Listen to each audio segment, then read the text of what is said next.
Introvert എന്നാൽ കുറച്ച് shy ആയിട്ടുള്ള ആളുകളാണെന്നാണ് ചിലരെങ്കിലും വിശ്വസിക്കുന്നത്.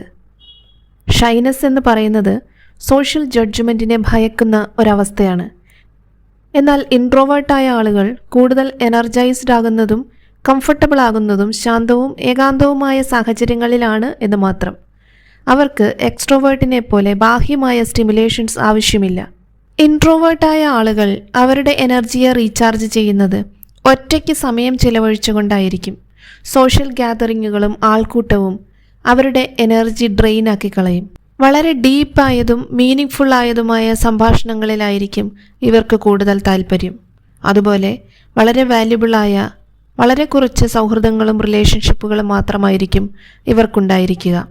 സംസാരിക്കുന്നതിനേക്കാൾ കൂടുതൽ കേൾക്കുവാനും നിരീക്ഷിക്കുവാനും ഇവർ ഇഷ്ടപ്പെടുന്നു. എക്സ്ട്രോവേർട്ടിൻ്റെ ലോകം പുറത്താണെങ്കിൽ ഇൻട്രോവേർട്സിന് ഒരു ഇന്നർ വേൾഡ് ഉണ്ടാവും. അതായത് അവരുടെ സംസാരങ്ങൾ നടക്കുന്നത് അവർക്ക് ഉള്ളിൽ തന്നെയായിരിക്കും കൂടുതലും. ചിന്തകളുടെ ഒരു ലോകം തന്നെ അവർക്കുണ്ടാവും. അതുപോലെ തന്നെ അവരുടെ ഇമാജിനേഷൻ കപ്പാസിറ്റിയും ക്രിയേറ്റിവിറ്റിയും വളരെ കൂടുതലായിരിക്കും. ഇൻട്രോവേർട്ടായ ഒരാളാണ് നിങ്ങളെങ്കിൽ നിങ്ങൾ കൂടുതലും കംഫർട്ടബിൾ ആകുന്നത് സ്വതന്ത്രമായി വർക്ക് ചെയ്യുമ്പോഴോ അതുപോലെ വളരെ ചെറിയ ഒരു ടീമിനുള്ളിൽ വർക്ക് ചെയ്യുമ്പോഴോ ആയിരിക്കും.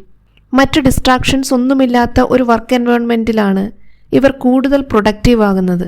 ഇൻട്രോവേർട്ടായ ആളുകൾ പുതിയ ആളുകളുമായി ഓപ്പണപ്പ് ആവാൻ അല്പം സമയമെടുക്കും. ഇത്തരത്തിലുള്ള ആളുകൾക്ക് സ്വയം ഒരു സെൻറ്റർ ഓഫ് അട്രാക്ഷൻ ആവാൻ ഒട്ടുമേ താല്പര്യമുണ്ടായിരിക്കുകയില്ല.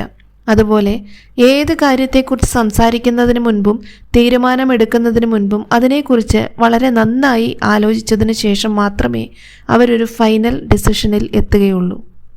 ഇൻട്രോവേർട്സിനെ കുറിച്ച് പൊതുവെയുള്ള തെറ്റിദ്ധാരണകളിലൊന്നാണ് അവർ ആളുകളെ ഇഷ്ടപ്പെടുന്നില്ല എന്നത്. എന്നാൽ യഥാർത്ഥത്തിൽ ഇൻട്രോവേർട്സ് റിലേഷൻഷിപ്പുകളിൽ എണ്ണത്തേക്കാൾ കൂടുതൽ ക്വാളിറ്റിയിൽ പ്രാധാന്യം കൊടുക്കുന്നതുകൊണ്ടാണ് പലപ്പോഴും ഇത്തരത്തിൽ തെറ്റിദ്ധരിക്കപ്പെടുന്നത്.